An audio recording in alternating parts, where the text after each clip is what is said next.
अशोक वर्मा। आप देख रहे हैं टीवी 20 न्यूज। आप टीवी 20 न्यूज पर बने रहिए, खबरें लगातार जारी है। आजमगढ़ लोकसभा का चुनाव काफी रोचक रहा और बसपा के प्रत्याशी शाह आलम उर्फ गुड्डू जमाली ने समाजवादी पार्टी की वाई और यम समीकरण को ध्वस्त कर दिया, जिससे सपा की हार हुई और भाजपा प्रत्याशी दिनेश लाल यादव उर्फ निरहुआ की जीत हुई, जो 2024 के लोकसभा चुनाव के लिए भाजपा के लिए बड़ा संदेश है। उत्तर प्रदेश के रामपुर जिले व आजमगढ़ से भाजपा की जीत एक रणनीति की तरह सफल हुई। समाजवादी पार्टी को बसपा के प्रत्याशी को हल्के में लेना महंगा पड़ गया और मुस्लिम वोटर को समाजवादी पार्टी नहीं संभाल पाई, जबकि समाजवादी पार्टी ने महाराष्ट्र सपा के अध्यक्ष अबू आसिम आजमी और आजम खान सहित कई मुस्लिम चेहरे को चुनाव में उतारा, लेकिन सपा अपनी सीटें नहीं बचा पाई। ज्ञात हो कि बसपा प्रत्याशी शाह आलम उर्फ गुड्डू जमाली स्थानीय नेता होने के साथ ही एक समाजसेवी भी हैं और लोगों के सुख दुख में हमेशा साथ रहते हैं। हालांकि भाजपा की जीत हुई कुछ हजार वोटों से हुई, लेकिन बसपा प्रत्याशी ने मुस्लिमों का वोट काटकर भाजपा की जीत की राह को आसान कर दिया। बता दें कि भाजपा प्रत्याशी दिनेश लाल यादव उर्फ निरहुआ ने 3,05,264 वोट मिला, तो वहीं सपा के प्रत्याशी धर्मेंद्र यादव के खाते में 2,96,286 वोट गए, तो वहीं बसपा प्रत्याशी शाह आलम उर्फ गुड्डू जमाली को 2,60,640 वोट पाकर हार का सामना करना पड़ा। आपको बता दें कि 8,978 वोट से भाजपा प्रत्याशी दिनेश लाल यादव उर्फ निरहुआ ने चुनाव जीतकर सांसद की कुर्सी अपने नाम की है। Bureau report TV 20 news Azamgarh.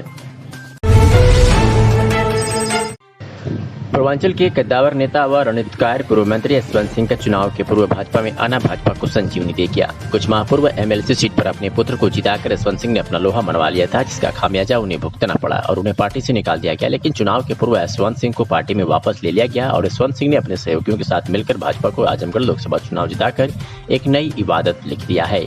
पूर्व मंत्री का अंतिम दौर में प्रचार करना भाजपा प्रत्याशी की जीत की राह को आसान कर दिया। आज चंद्रशेखर चबूतरा पर आजमगढ़ से लोकसभा चुनाव भाजपा प्रत्याशी दिनेश लाल यादव उर्फ निरहुआ की जीत पर यशवंत सिंह सदस्य विधान परिषद को मिठाई खिलाकर खुशी मनाया और समर्थकों ने बधाई दी। उन्होंने आजमगढ़ की जनता का हृदय की गहराइयों से आभार व्यक्त किया।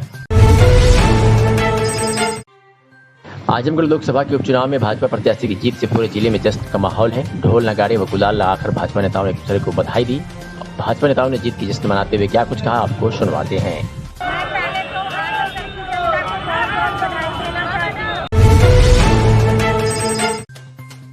लोकसभा उपचुनाव में गायक व अभिनेता दिनेश लाल यादव उर्फ निरहुआ ने इस चुनाव में समाजवादी पार्टी को जीत करके एक दूरगामी संदेश दिया है, जिसका खामियाजा समाजवादी पार्टी को 2024 के लोकसभा चुनाव में उठाना पड़ेगा। एक तरफ जहां भाजपा के देश व प्रदेश के नेता के साथ ही जिले भर के कार्यकर्ताओं की फौज चुनाव को अपने पक्ष में करने के लिए ताबड़तोड़ मेहनत कर रही थी, तो वहीं निरहुआ के समर्थन में फिल्मी हस्तियों ने भी आजमगढ़ में डेरा डाल दिया था और इस भीषण गर्मी में लोगों से मिलकर निरहुआ के लिए वोट मांगा, जिसका परिणाम आज सामने आया और निरहुआ को जीत मिली।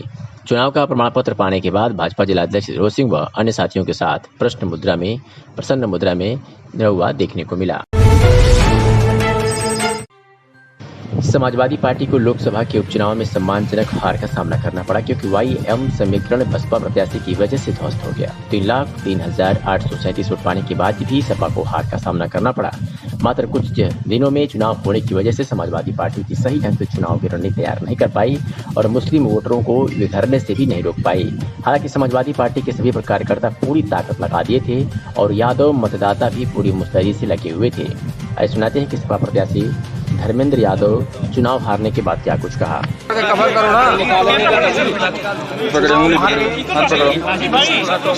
और चुनाव की हार का मैं सबसे बड़ा कारण मानता हूँ बहुजन समाज पार्टी और भारतीय जनता पार्टी के बीच ये तय हो रहा था। मैंने चुनाव के दौरान भी कहा, जैसा नहीं चुनाव की हार के बाद मैं कह रहा हूँ, मैंने चुनाव के दौरान हर मंच हर माइक से कहा, आप सबके बीच भी कहा कि गठबंधन चल रहा है और इन दोनों में गठबंधन का केवल उद्देश्य था किसी तरह समाजवादी पार्टी हारे। समाजवादी पार्टी चुनाव हार सकती है, एक समाजवादी पार्टी हिम्मत नहीं हारेगी। ये हिम्मत हमारे नेताओं ने नेताजी ने समाजवादी कार्यकर्ताओं में कूट के भरे, कूट के भरे। आपके भाई हैं अखिलेश यादव, राष्ट्रीय अध्यक्ष पार्टी के, कहा जा रहा है कि अगर वो यहाँ पे आते तो शायद इम्पैक्ट मैं कह सकता हूँ एक पार्टी प्रेसिडेंट के नाते, बड़े भाई के नाते और उनके अपने क्षेत्र होने के नाते जो वो कर सकते थे वो कर रहे थे। नहीं, बहुत सारी चीज़ें मीडिया में बताने की नहीं होती, महसूस करने की होती है। ये मैं खुद महसूस कर रहा हूँ, आजमगढ़ के एक व्यक्ति जानता है जो हमारे पार्टी के अभियान चुनाव अभियान में शामिल है। गुड्डू जमाली का चुनाव लड़ना इतने वोट पाना क्या आपकी हार का मुख्य कारण बना? मैंने कहा गुड्डू जमाली कोई चीज़ नहीं, ना मैं कल मानता था ना आज मानता हूँ। ये बहुजन समाज पार्टी और भारतीय जनता पार्टी का गुप्त समझौता जो कि राष्ट्रपति जी के चुनाव में ओपन हो चुका है। बहन जी में अगर हिम्मत और हैसियत थी, मैं हिम्मत और हैसियत के वर्ड की बात कर रहा हूँ, तो आजमगढ़ की वोटिंग से पहले इस सवाल इस जो समर्थन दिया है उन्होंने देती हूँ। आजमगढ़ के लोग बताते हैं, मुस्लिम वोट में बिखरा हुआ है, आजमगढ़ के लोग बताते हैं। अब इससे ज़्यादा उससे क्या। मिर्जापुर में पुलिस अधीक्षक के निर्देश पर थाना कोतवाली कटरा क्षेत्रांतर्गत दुर्गा बाजार के पास युवक की हुई हत्या का पुलिस ने खुलासा कर दिया है और इस मामले में 2 को गिरफ्तार कर लिया है। बता दें कि कोतवाली कटरा क्षेत्रांतर्गत दुर्गा बाजार में मुकेश मिश्रा व विशाल मिश्रा को आपसी रंजिश में मारपीट कर गंभीर रूप से घायल कर दिया गया था। उपचार के दौरान मुकेश मिश्रा की मौत हो गई थी। इसके संबंध में मुकदमा पंजीकृत किया गया था और आज पुलिस ने बड़ी कार्रवाई करते हुए बड़ी सफलता प्राप्त की है और पुलिस अधीक्षक मिर्जापुर के निर्देश पर थाना कोतवाली पुलिस ने घटना का खुलासा कर दिया है और 2 अभियुक्तों को गिरफ्तार कर लिया है। मामले में क्या कुछ कहा पुलिस अधिकारी मिर्जापुर ने, सुनिए। मिर्जापुर जनपद में उसका एक मेन अपराधी गिरफ्तार हुआ है, क्या था ये पूरा मामला और अब तक में कितनी गिरफ्तारी? देखिए 20/6/2022 को दुर्गा बाजार स्थित थानांतर्गत कटरा मोहल्ले में एक व्यक्ति की पीट कर घायल कर दिया गया था। बाद में ट्रॉमा सेंटर में इलाज के दौरान उसकी मृत्यु हो गई थी वाराणसी में, जिसके संदर्भ में वादी पक्ष के लिखित तहरीर के आधार पर 9 व्यक्तियों के खिलाफ नामजद अभियोग दर्ज हुआ था, कुछ अज्ञात भी थे इसमें। उसके आधार पर पुलिस ने जो है आज पूरे मामले में जितने भी लोग नामजद हुए थे सभी 9 मुलजिमों को गिरफ्तार कर लिया है। बाकी इसमें जो नियमानुसार गैंगस्टर एक्ट की कार्रवाई वगैरह अमल में लाई जा रही है और बाद आरोप पत्र जो है वो विधिसम्मत कार्रवाई करते हुए सख्त कार्रवाई की जाएगी। अच्छा सर, एक ऊपर से आदेश भी आया था जो अपराधी किस्म के लोगों पर निगाह रखा जाए। चुन्नू यादव पे 11 मुकदमे दर्ज थे, तो लेकिन पुलिस अगर इसके ऊपर 308 की जो मृतक है हुआ था, तो ऐसे में सर लापरवाही पुलिस से कहाँ हो गई? ये अपराधी अपने हत्या को अंजाम दे दिया, सर लापरवाही पुलिस ने क्यों इसको पहले नहीं गिरफ्तार किया गया? देखिए कुछ इसमें जरूर इसमें लापरवाही की बात सामने आई थी, जिसके आधार पर काफी पुलिसकर्मियों को, चौकी इंचार्ज को, विवेचक को सस्पेंड किया गया है, निलंबित किया गया है। बाकी जांच भी इसमें आवंटित कर दी गई है, विभागीय कार्रवाई भी इसमें लाई जा रही है। बाकी इसमें चुन्नू यादव ये मुलजिम इसमें नामजद नहीं था, 308 वाले जो पिछला मुकदमा था उसमें विमलेश और मनी और आकाश थे जो तीनों गिरफ्तार हो चुके हैं। बाकी इसमें 9 मुलजिम जो थे उसमें 9 मुलजिम गिरफ्तार किए गए हैं और विधिसम्मत ढंग से कागजी कार्रवाई करते हुए हम गैंगस्टर एक्ट के तहत 14 की कार्रवाई भी अवश्य अमल में नियमानुसार करेंगे। आजमगढ़ के लोकसभा के उपचुनाव में भारतीय जनता पार्टी की जीत से खुश भारतीय जनता पार्टी के कार्यकर्ता भाजपा नेता रमाकांत मिश्रा के नेतृत्व में औतरौलिया के दुर्गा मंदिर पर जमकर आतिशबाजी की गई तथा एक दूसरे को मिष्ठान खिलाकर खुशी का इजहार किया गया। इस जीत को ऐतिहासिक जीत बताया गया। भाजपा नेता रमाकांत मिश्रा ने कहा कि समाजवादी पार्टी के एक नेता द्वारा कहा गया था कि अगर धर्मेंद्र यादव हार जाएंगे तो मैं राजनीति छोड़ दूंगा। उन्होंने पूर्व सांसद और विधायक जी को अपनी कथनी को याद दिलाते हुए कहा कि विधायक जी अब अपना राजनीति छोड़ दें क्योंकि अब आपकी उम्र भी ज्यादा हो चुकी है। विकास की बात पर उन्होंने बताया कि आजमगढ़ का विकास भारतीय जनता पार्टी के द्वारा ही किया गया। आजमगढ़ से पूर्वांचल एक्सप्रेसवे को जोड़ना, आजमगढ़ को विश्वविद्यालय देना, इसके अलावा तमाम ऐसे कार्य हैं जो भाजपा सरकार के झलकते हैं। जीत के दिनेश लाल यादव सहित आजमगढ़ की जनता को बधाई दी। उन्होंने कहा कि दिनेश यादव आजमगढ़ की गांव गौरव और माटी की अपनी जिम्मेदारी का बखूबी निर्वहन करेंगे। इस मौके पर हरिवान पांडे, राम लखन तिवारी, धीरज मिश्रा, केशव तिवारी, रविंद्र कुमार, विनोद कुमार व सहित तमाम लोग उपस्थित थे। आइए सुनाते हैं कि भाजपा नेता रमाकांत मिश्रा ने क्या कुछ कहा। आजमगढ़ 10 से सपा खाता चुनी, इस बार सांसदीय चुनाव में भाजपा का खाता खुला। मैं आपके माध्यम से आग्रह करना चाहता हूं, समाजवादी पार्टी के अनेक नेताओं ने ये कहा था कि लोकसभा चुनाव भी हम जीतेंगे, जिस तरह से हम 10 चुनाव जीते हैं। यदि हम लोकसभा नहीं जीत सकते तो हम राजनीति से संन्यास ले लेंगे। तो आजमगढ़ की जनता ने उन्हें राजनीति से संन्यास लेने का मार्ग प्रशस्त किया है।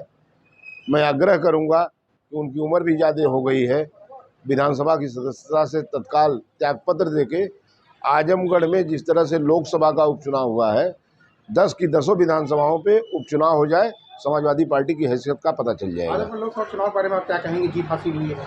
आजमगढ़ का प्रबुद्ध मतदाता आदरणीय मोदी जी और आदरणीय योगी जी और हमारे संगठन के कुशल शिल्पी हमारे प्रदेश अध्यक्ष आदरणीय स्वतंत्र देव सिंह जी, आदरणीय हमारे संगठन शिल्पी सुनील बंसल जी और हमारे क्षेत्रीय अध्यक्ष आदरणीय डॉक्टर धर्मेंद्र सिंह जी और हम सबके मेरे विद्यार्थी जीवन के मित्र संजय राय जो प्रदेश के मंत्री हैं, उनके कुशल मार्गदर्शन में हम सब ने आजमगढ़ का चुनाव पूरी निष्ठा ईमानदारी से जनता के दरवाजे पे जाके केंद्र और प्रदेश सरकार की योजनाओं के कारण उनसे वोट मांगा और हमको वोट मिला। आप लोग खेतने में इस वक्त कामयाब हुए हैं।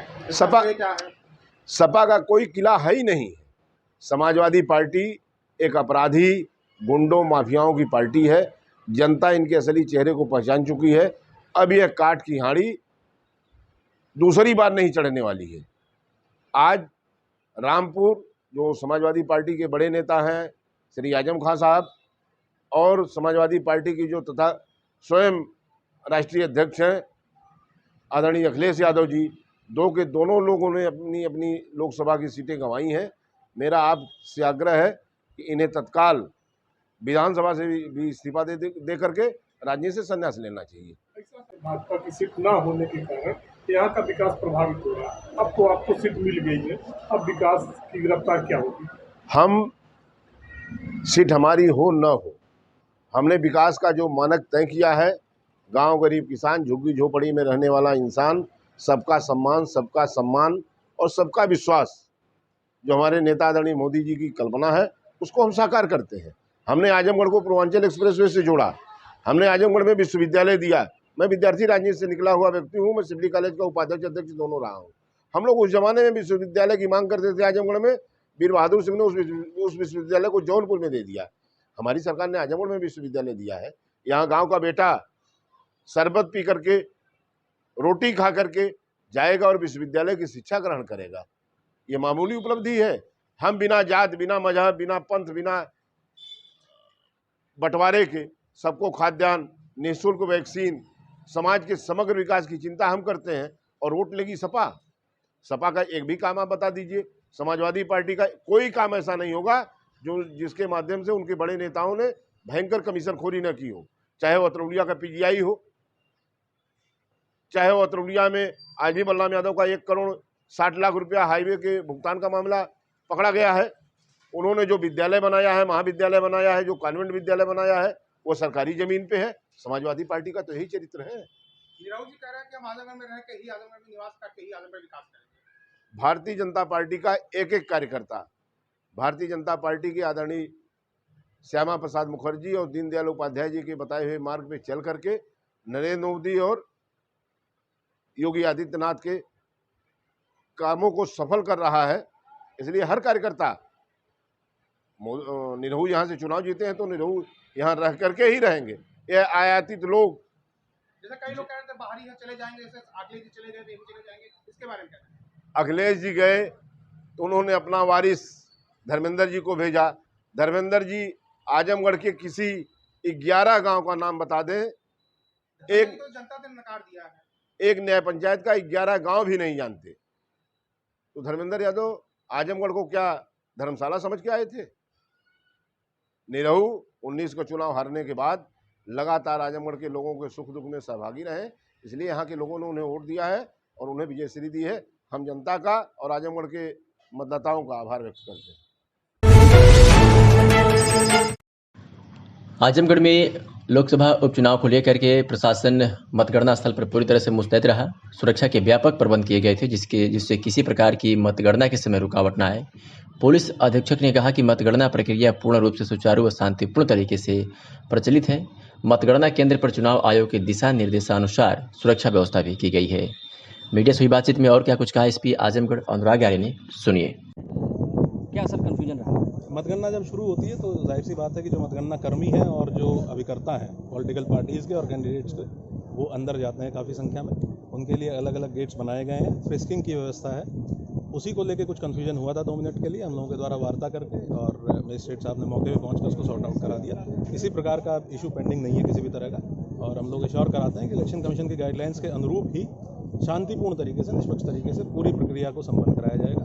पूरा जितनी भी ये प्रक्रिया है वो CCTV कवरेज के अंडर है, आप लोग यहाँ पे मौजूद हैं ही, और पूरा निष्पक्ष तरीके से, शांतिपूर्ण तरीके से, बहुत अच्छे तरीके से मतगणना की प्रक्रिया संपन्न है। सर, उनका गंभीर आरोप था कि EVM बदली जाएगी और गड़बड़ी फैलाई जाएगी चुनाव मतगणना। किसी भी प्रकार का कोई भी जो अरेंजमेंट किया गया है वो इलेक्शन कमीशन की गाइडलाइंस के अनुरूप किया गया है, और उसमें कहीं भी कोई गुंजाइश नहीं है। हम लोग बिल्कुल निष्पक्ष तरीके से, बिल्कुल शांतिपूर्ण तरीके से इस पूरी मतगणना की कार्रवाई को संपन्न कराएंगे। और आपके माध्यम से मैं सभी को एश्योर भी कराना चाहूँगा, किसी भी प्रकार की अफवाह पे कोई ध्यान न दे। पुलिस प्रशासन एकदम निष्पक्ष तरीके से इस पूरी कार्रवाई को, पूरी मतदान और मतगणना प्रक्रिया को एकदम निष्पक्ष और शांतिपूर्ण तरीके से हम लोगों ने कराया है और कराएंगे। Thank you.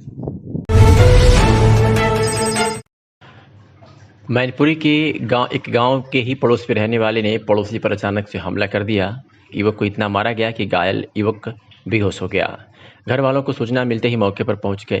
डायल 112 पर पीड़ित परिवार ने लापरवाही का आरोप लगाया है। दरअसल मामला कुरावली के ग्राम सराय लतीफ का है, जहां अमन पुत्र अखिलेश निवासी सराय लतीफ को ग्रामीण चेतना की अवस्था में कुरावली CHC पर लाए। माँ बाप का रो रो कर बुरा हाल है। आपको बताते चले कि मामला पुरानी रंजिश का है। पड़ोस में रह रहे राहुल पुत्र सुब्रन से पुराने विवाद के चलते राहुल और उसके अन्य साथियों ने अमन को अकेला पाकर हमला कर दिया। पीड़िता का आरोप है कि डंडों और लाठियों से बुरी तरह मारा गया है। सूचना मिलने पर जब मौके पर पहुंचे तो अमन चेतना में अमर अवस्था में मिला, जिसे ग्रामीणों की सहायता से तुरंत कुरावली CHC पर लाया गया। तो वहीं पुलिस के रवैये पर भी सवाल खड़े करते हुए लापरवाही का आरोप लगाया गया है। कहा कि पुलिस को पहले भी कई बार शिकायत कर चुके हैं, लेकिन वो सुनते ही नहीं। आज भी फोन करा, लेकिन कोई भी पुलिस वाला नहीं आया। सुनिए पीड़ित के पिता और पीड़ित की मां ने क्या कुछ कहा। आपका नाम क्या है? अखिलेश कुमार। कहाँ के रहने वाली? ग्राम सरावती। ये आप अपने लड़के को लेके आए, क्या हुआ क्या है ये? मेरे लड़का मेरा भूसा लेने के लिए जा रहा था भैंस के लिए। अचानक राहुल ने जाके पीछे से आक्रमण करके वो डंडे से मारा लग गया। मेरे लड़के को जान पर मारा हुआ बच्चा बेहोश पड़ा नाली में। तो गाँव वाले उठा के लेके आए, गाँव वाले यहाँ हॉस्पिटल लेके आए, हम हॉस्पिटल आए हैं। राहुल है कहाँ का रहने वाला? राहुल ग्राम सरावती पर रहने वाला, सोरन जी का लड़का है। अच्छा, यहाँ हॉस्पिटल में दिखा दिया है? FIR करी उसके खिलाफ? FIR नहीं किया मैंने। FIR करने के लिए पुलिस का फोन किया, पुलिस ने मेरा फोन रिसीव नहीं किया। 10 नंबर भी है, 112 भी है, 100 नंबर भी है, रिसीव नहीं किया किसी ने फोन। तब मेरे बच्चे, मेरी पत्नी यहाँ पर बच्चे को लेके आ गए, गाँव वालों के साथ में लेके यहाँ पर, समझे। तब मैं अभी आया हूँ, ये पोजिशन में लगे। ये आपका नाम क्या है? शोभा देवी। ये आप अपने बच्चे को लेके आई हैं, क्या हॉस्पिटल में दिखा दिया डॉक्टर साहब? अभी दिखाया अभी। अच्छा, हुआ क्या, कैसे लगी चोट उसकी? उसने सोबरन के लड़के राहुल ने हमारे बच्चे को मारा अकेला पाके। रोड पे जा रहा था भैंस के लिए भूसा लेने, तो उसने अकेला देख के इसको मतलब डंडे से मारा। फिर भैंस का वो खूंटा वहाँ था, उसको उखाड़ के इसके सिर में ही मारा। इसके इतने बड़े घुमड़े पड़े हैं सिर में। मेरा बच्चा बेहोश पड़ा है सर, समझे। अभी तक बोल नहीं रहा है। बताओ, थाने में शिकायत करी आपने? मेरा पति है, थाने में शिकायत करी आपने? अभी नहीं की है सर। पुलिस हमारी सुनती है, क्या करें। अच्छा, वो जो जिन्होंने पिटाई करी है वो है कहाँ इस वक्त? वो पता नहीं, वहीं कहीं गांव में दुका हुआ है, दुका छिपा है। क्या पुरानी रंजिश है क्या? हाँ, पुरानी रंजिश है हमारी। 2-3 हमारे लड़के को केस लगा चुका, झूठे सांचे। वो चैन से रहने ही नहीं देता है। लगवा देता है। अभी मेरा पति, इनका तो ब्रेन ट्यूमर का 3 बार ऑपरेशन हो चुका है। बताओ, ये पैर से अपाहिज हैं। बताओ, हाथ पैर इनका चलता नहीं है बिल्कुल है।